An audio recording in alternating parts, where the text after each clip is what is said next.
Hey guys, we're back for another video, and welcome to Hypixel SkyBlock for another 25 tips for progression. So this is a part 2. I actually already did a 25 tips for Hypixel SkyBlock video. You should watch it if you haven't already, link in the top right hand corner. But anyways, this is 25 more of them, if you could believe that. So for anyone that's been around, you might remember this update. I think...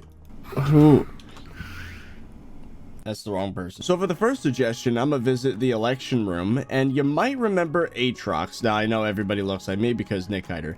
But anyway, this mare is pretty great because it slashes the prices of Slayers, and it actually makes it super profitable. So even when that mare is not active, if you want to do Slayers cheap, you can actually do tier 2s of, for example, Svens or Revenants.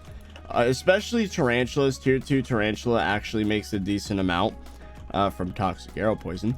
But yeah, doing tier 2 of any slayer will still give you the chance for the 20% drops, and you could sell it at NPC and actually make profit. And if you have the time to invest in slayer, you can actually get all the way to rev 9 without paying any coins. It takes, I would say, about twice as long doing tier 2s as opposed to tier 4s.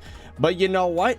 If you don't got the coins, that's how you can do that. Also, when Aatrox is active, even tier 3s are profitable because, again, the slashed pricing and the increased chance for 20% drops. So very good stuff if you want to not waste your entire life savings on Slayer. So for those of you out there that haven't gotten any form of dragon armor and you want to do a lot of damage, there's actually an alternative that you should look into, and that is Monster Raider. Now, this is one of the secret sets, and it is made with a skeleton's helmet, a guardian chestplate, creeper pants, and tarantula boots. This set's actually pretty great. Its health isn't as good as something like, for example, strong dragon armor, but its damage is actually quite high. Like, if I were to take my Revenant Falchion and then head on over to the crypt, let's do a quick damage test against a crypt ghoul. I actually have a griffin pet as well. I was doing more damage on my stream the other day because I had potions active, but without any potions or anything, 46,000 damage on crit against crypt ghouls. 46,000, and that is with this set, which is made with a whole bunch of materials that would cost less than 1.1 mil. And yeah, it's cheaper than strong dragon armor. It does comparable damage, and believe it or not, because of the full set bonus, Monster Raider take minus 35% damage when being attacked by monsters and deal plus 35% damage when attacking monsters. That plus 35% damage means that if you had a character with like level 50 in strength and or level 50 foraging and combat, they will actually do more damage with this set than they would with strong dragon armor. It's just simple math. That 35% is added on after all the buffs. But yeah, this is a great alternative if you want to do some high damage, and I believe it doesn't have a combat requirement. I think the boots has a slayer requirement, but other than that, you can use whatever. Like, all of this, you could be combat level like 1 theoretically with 3/4 of the set. You just got to get yourself to tarantula, I think it's 4, which is extremely easy to get. Oh, and one other bonus of the set is you inherit all the abilities of the set. So like 4 hits, you can tank 4 hits without actually taking any damage, which could be really important in like dungeons, for example, if a shadow assassin sneaks up on you. So yeah, the bone helmet will tank 3 hits for you. The guardian chestplate will tank 1 hit for you. And you can double jump with the boots, which is helpful if you want to get around the spider's den or anything like that. There you go. So I actually didn't take damage until the 5th hit. It looked like I took damage, but the guardian chestplate nullified the damage, so that was cool. Also, I think when you get low on health, you explode. Kind of cool. It knocks all the mobs away from you, which could be very helpful in Slayers. But yeah, Monster Raider set, actually a lot better than you would think. I mean, I know all the armor pieces are rare and 1 epic, but it is actually comparable to dragon armor. In addition to the cheap alternative that is Monster Raider set, the magma bow is actually a great weapon.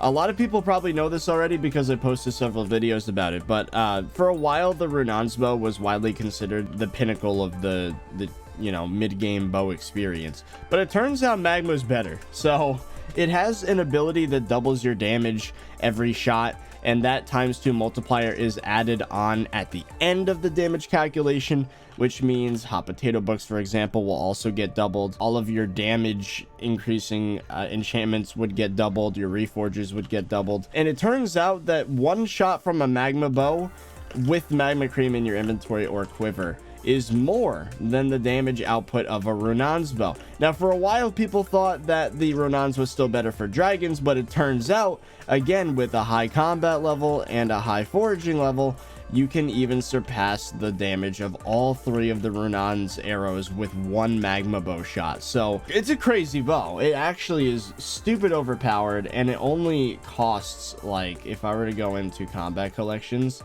the magma bow only costs 1.5 stacks of enchanted magma cream and 3 enchanted string. That brings its value to something like 100,000 coins or less.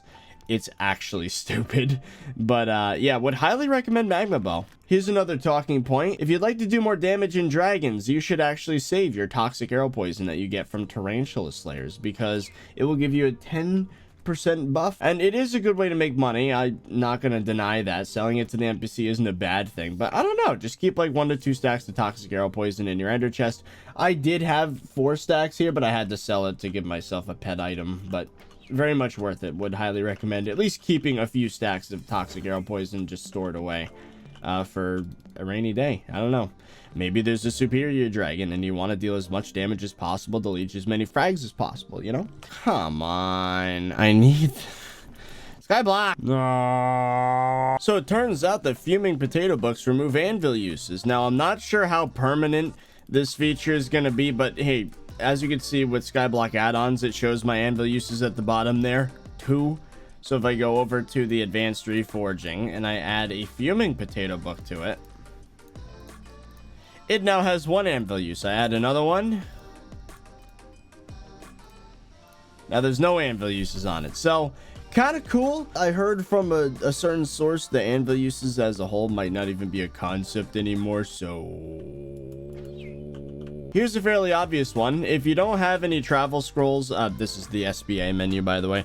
If you don't have the travel scrolls, you can actually /visit PRTL. Oh, PRTL, or you can visit Portal Hub. There's several of them. I don't remember many of the other ones, but yeah, these portals will act in place of the travel scrolls if you don't have them. Boom. I am now in the end. Here's another fairly obvious one, but for those of you that are new to the game, you might not understand why. So if you go to the pets menu here, you might notice that most of my pets are actually common, and occasionally you'll see like an uncommon or even a rare. But why am I not going for the maximum rarity of pet? Well, with the example of the Enderman pet, this guy is level 75, and as you can see, I am getting 56 crit damage because it just does that as you level it up. It's way easier to level up a common pet. Now, some of the perks for Enderman might be pretty good. I think one of them gives you more damage with the aspect of the end. Another one, Enderian, you take less damage from end monsters. But the thing is, right, leveling up common combat pet to level 100 is way easier. Like, it is orders of magnitude easier than leveling up a pet that is legendary, for example. So I would recommend early game, get as many common pets as you can. Common tiger, common enderman. A common monkey is actually really great because it's super easy to level up, and it actually gives you a higher chance for double drops on logs. And then as an added bonus, when you're finally ready to upgrade the rarity of the pet, for example, after getting it to level 100, you can upgrade it at cat, which is what I plan on doing on my hardcore profile. But yeah, especially with the Enderman pet, it's just a good idea to level up a common one instead of trying to get like a rare Enderman, for example. It's just not worth it. Also, Griffin pet is the only one I would say you should, as soon as possible, try and get it to uncommon, simply because of the legendary constitution perk, which gives you regen 5 and strength 7. It's ridiculous. It's ridiculously overpowered. As a matter of fact, Griffin pet is just a great investment altogether. but I would recommend keeping it at uncommon until it's level 100, then upgrade it to rare. With cat, you can upgrade your pets after the level 100. I would recommend. I do have a few that are legendary though. Like I think wolf pet's only really worth it if it's legendary. Same goes for hound pet and wither skeleton pet. Elephant, I got this one from the I got it from whatever that event's called, the traveling zoo, and it just so happened to be rare already. But anyway, yeah, stick to common pets until you have either the coins or whatever to upgrade it. It's just much faster to level them up, and the benefits stack up way faster with a common. So here's another fairly obvious one. When you're at the bazaar, never buy instantly or sell instantly. Now the reason for that is that you'll get ripped off. So what you always want to do is create a buy order. For example, right, you can see it right here. If I were to buy a fuming potato book instantly, it would cost 1,010,000 coins. If I were to create a buy order, then I would pay 971,000 coins if I were to make a buy order that matches the top one. So just in one fuming potato book, I would be saving about 39,000 coins. 39,000 coins. That's a whole hyper catalyst right there in savings. So yeah, create buy orders. If you want a fuming potato book, make a buy order for one, and then all you do is you wait until it's fulfilled by somebody, and then yeah, it's not as convenient, which is why a lot of people do instant buy, instant sell. And you might notice I instant buy and instant sell a lot on the lemon profile because I'm a YouTuber. I gotta get things fast for the content. But if you're doing things smart, you should always create orders. And of course, if I'm selling these, I could either sell them right now for 2.87 million or create sell offer and get almost 3 mil. And that's actually almost 100,000 coins that I would get extra just for creating a buy order or sell order. So here's a potential way to get Oakwood really fast. So you run on over to the area over here, and as you can see, I'm using a jungle, or not a jungle axe, a tree capitator. I'm taking out these big chunks of logs over here. The wood pile is extremely fast. Foraging Oakwood could be a little bit tedious, and once you run out of the piles, all you have left are the trees, which could be a little inefficient. So it turns out, once you've gotten all these wood piles out of the way, it's most efficient to just go back to spawn. You right click, go to random hub, and then teleport. And then boom, you have all the fresh logs. You don't have to wait for it to respawn anymore. Actually, as you can see, some other people are doing this. This one was unharvested, as you can see. So there you go. I got all the easy wood piles. So this could be a way to get foraging XP a lot faster, a way to get Oakwood way faster. And it's just in general a smart thing to do, as long as the jungle axe doesn't bug out and just decide not to use its ability sometimes, which it will do. But yeah, this is a neat little way to grind foraging fast. And then just to demonstrate again, back to spawn. New lobby. AOTE. And we're here. When you're running a dungeon, you can actually check if there's any fairy souls in there by going to the calendar quest log, clicking on fairy souls, and if you see dungeons, then there's one in there. In my lobby, there isn't one. I'll show a screenshot here of what it looks like when there is a fairy soul in your dungeon, but that's a quick way to check.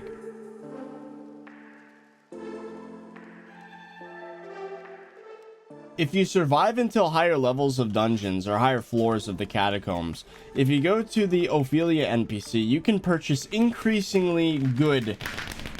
Shut up! You can get increasingly good dungeons potions. So this is what a dungeon 6 potion looks like, which of course is unlocked by playing floor 6. Or was it floor 5? I don't remember playing floor 6. So I don't remember, but as you survive higher tiers of dungeons, you get these better potions. And this one is critical 3, speed 3, strength 4, regen 4, resistance 4, archer 3 for 40 minutes.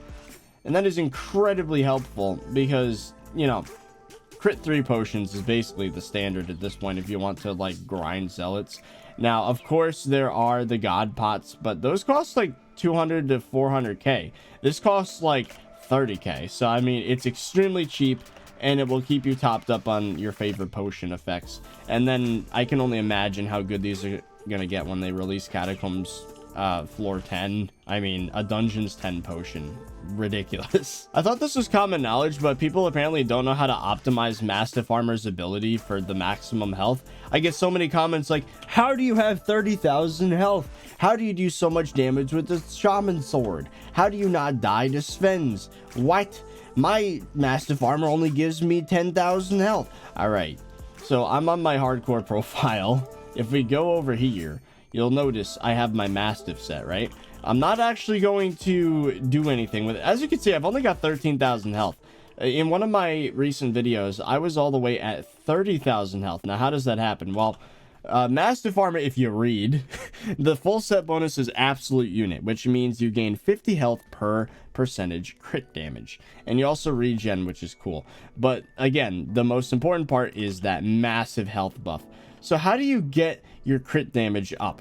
Right? Getting your crit damage up gets your health up. Well, first of all, if you want to do fire trial, I'd recommend strong reforge on the Mastiff Armor, but if you're fighting things, fierce is better because you need to have the crit chance and do more damage. But anyway, fierce on the armor if you're fighting things, strong if you're doing fire trial. Spicy reforge on the sword will give you the maximum amount of crit damage.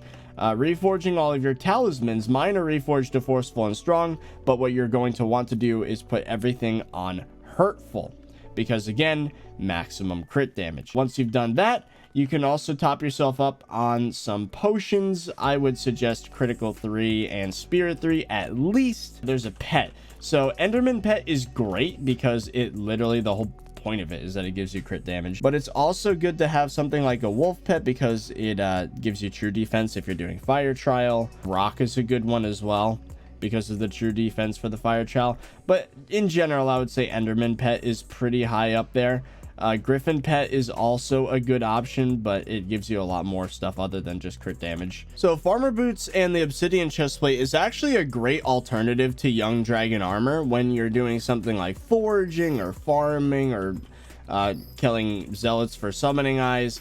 As you can see, you can zip around at like 320% speed in my case because I have almost a full inventory of obsidian and my farming level is pretty high. As you can see, I have 100 bonus speed, which means farming 25 now that I think about it. 100 bonus speed just from the boots. On my solar profile, I actually have farming 50, so let's head over there. And farmer boots will give me a massive, just farmer boots alone with god pots gets me to 400% speed. Without the god pots, I'd be getting 300% speed. Of course, with the obby chestplate and a full inventory of obby. With no potions, almost 400% speed.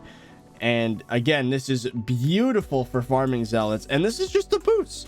If you get farming 50 and you have a god pot active, you can use like some other damaging armor set, for example, maybe strong. You know, 3/4 strong and farmer boots is fairly common. Then you can farm zealots and you'd be able to do enough damage to one tap them and it'd be incredible. Also, it's great for foraging. 3/4 young dragon armor and farmer boots is also fairly common because it gets you to 400% speed automatically without any potions. But of course I got god pots active, so there's not much reason to do that. I don't know, just focus farming. Farmer boots are awesome. It's an underappreciated item and it's great if you want to zip around really quickly. And of course, obby chestplate if you have to. Oh, and an added bonus with the obby chestplate that I forgot about is that they it makes it so you don't take wither damage, which is really convenient if you're farming zealots. Here's another one of those just talking points. Be aware of the market value of dungeons gear before buying it from the reward chest at the end of a run. You could ask your guild chat if it's worth, because half the time the offers at the end of a dungeons room are going to be terrible and you're going to lose money in the end.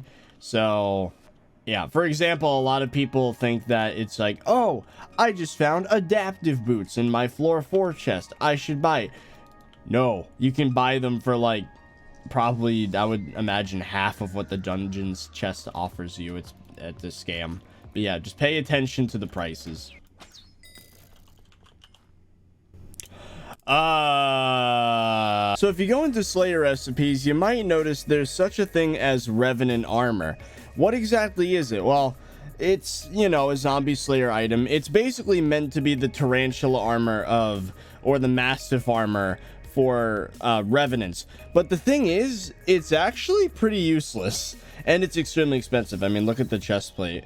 It's made from a zombie chest plate, which is made with 4 zombie hearts.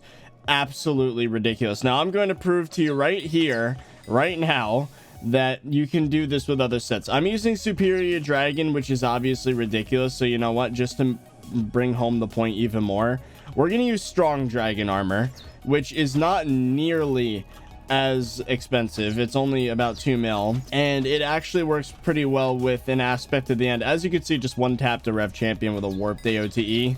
Don't bother with making Revenant armor. Just get yourself a Reaper Falchion. I know the Revenant armor is extremely expensive, but you know what? You can manage tier 3s and even tier 4 Revenants with a Revenant Falchion and a damaging set like Strong Armor, for example.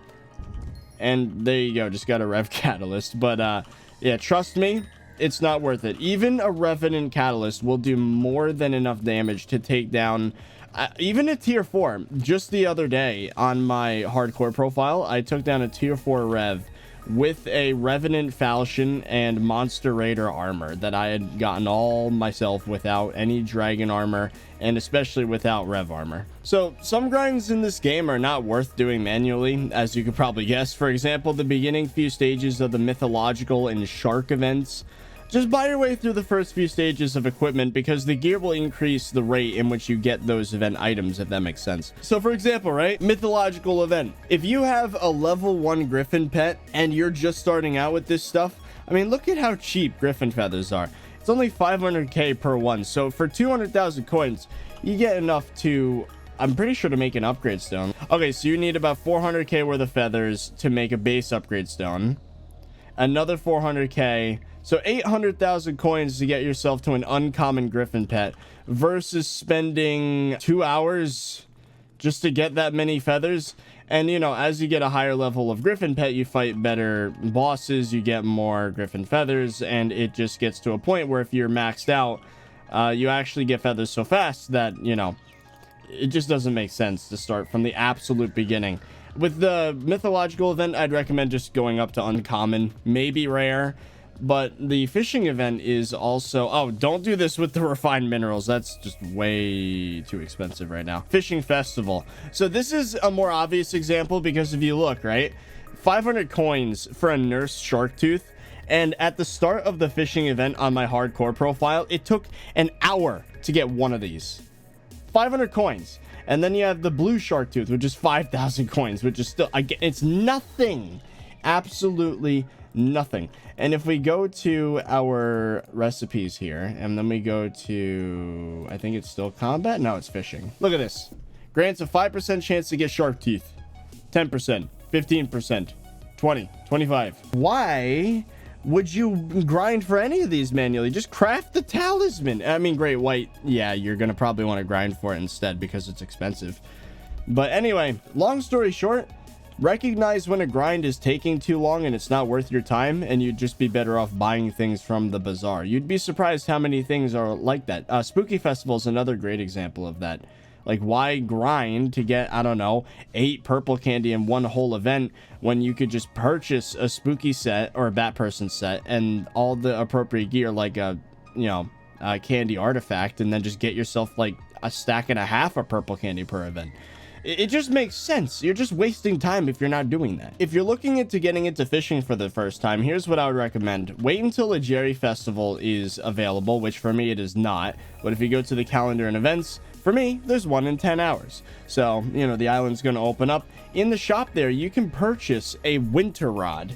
This is great because it gives you 10% sea creature chance, with the proper enchants, of course, and a 50% increase in fishing speed. This is pretty dang good. I would say the winter rod would be the best choice for a beginner's fishing rod. Don't bother with a speedster rod or a regular fishing rod or prismarine or sponge. Just none of it makes sense. Just skip straight to it's like 40,000 coins. It's literally nothing.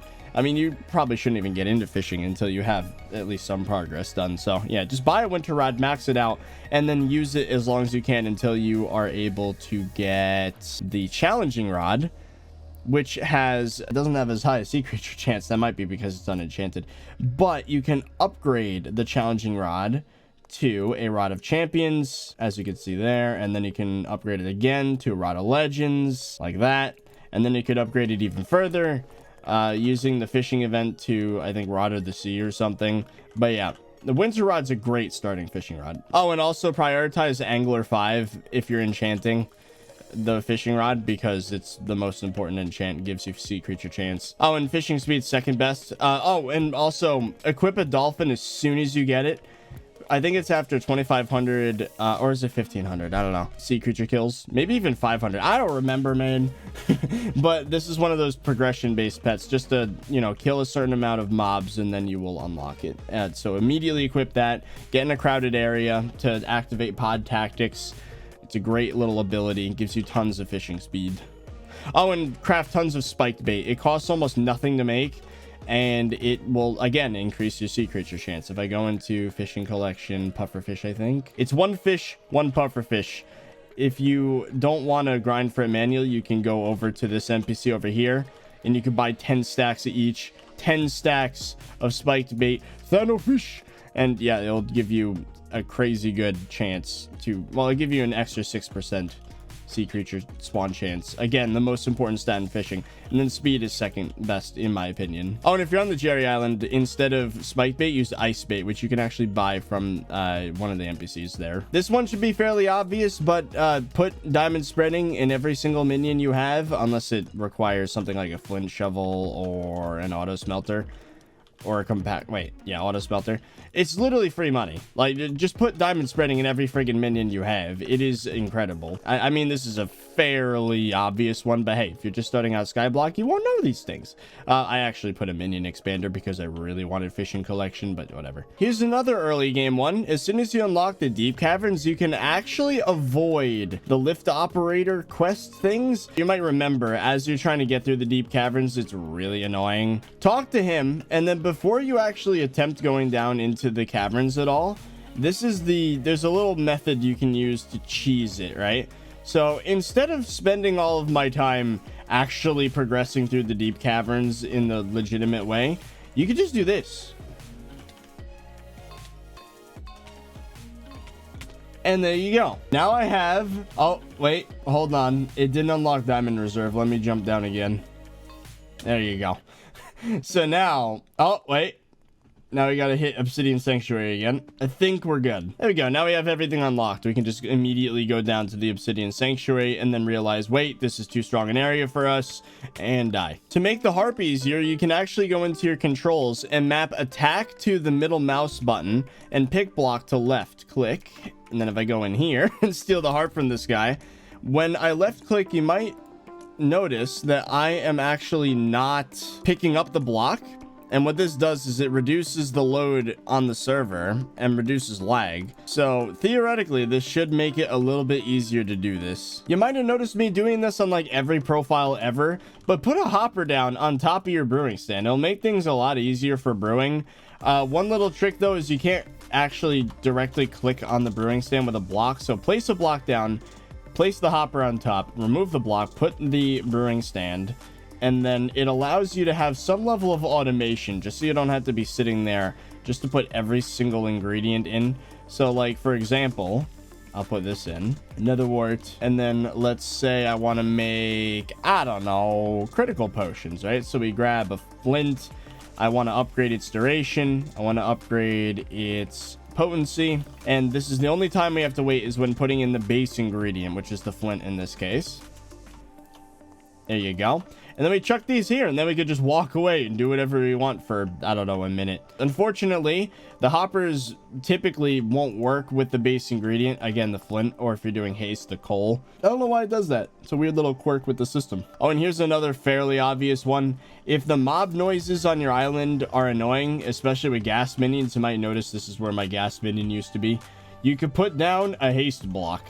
These remove all mob noises from your island. So I could run around in, for example, over here, and you'll notice there are no mob sounds at all. Like, I'm surrounded in skeletons, zombies, sheep. That block exists. I didn't know it existed for months, and it turns out it's an endstone collection silence block. It is a beautiful thing. Everyone should have this on their island. Oh, another great item is the repelling candle. This one was added a little bit more recently. It basically makes it so that mobs don't spawn on your island. well, hostile mobs. But if you can't afford one of these, because it is quite expensive, if we go into over here, well, it's not really expensive, it's just annoying to get the recipe for. You have to have 25,000 acacia wood. So if you want a more temporary solution, you can actually craft what's called a nether biome stick. It's in the magma cream collection. There you go. Yeah, nether biome stick. You can give that to Jerry and it'll turn your island into a hell biome, which nothing can spawn in except for chickens. But chickens are fine. So if you're grinding in the end and there's a dragon fight happening, if you are not confident in your abilities and you think you're about to die because either the dragon spawned and it started doing some crazy attacks, like maybe the fireball got you once and you're down to like 50 health, or if a runic zealot's about to kill you, you can actually escape the situation without getting rid of your lobby. So it's like, oh no, I'm about to die, warp menu, spawn. If you have the end travel scroll, you'll stay in the same lobby, it'll just teleport you up here. So it's especially helpful during dragon fights because these doors close here and you have no escape unless you have that. Unfortunately though, that travel scroll is pretty expensive. It's gonna cost you a stack of 16 enchanted endstone, 48 enchanted obby. Pretty expensive, but in my opinion worth it. This last one is gonna sound like a cop-out, not gonna lie. Subscribe to this channel and enable notifications. All right, hear me out. So whenever an update comes out, or if I upload a video highlighting some item, ooh, I didn't know I could do that. Typically, even by accident, I sometimes manage to break the market. For example, I talked about Hyper Catalyst today and the price jumped up a little bit. So that was a whoopsie on my part. But yeah, if you want to make more money in this game or get the latest news, you should sub and watch even the episodes. There's little bits of knowledge just thrown in there. Even if I'm not technically calling the video a tutorial, it kind of is. A lot of my videos are SkyBlock tutorials in a way. But yeah, that was it for 25 more tips for Hypixel SkyBlock progression. I hope you enjoyed. This took a while for me to record for whatever reason. It took really long to write the script because I had literally just made one of these. And this is the second one.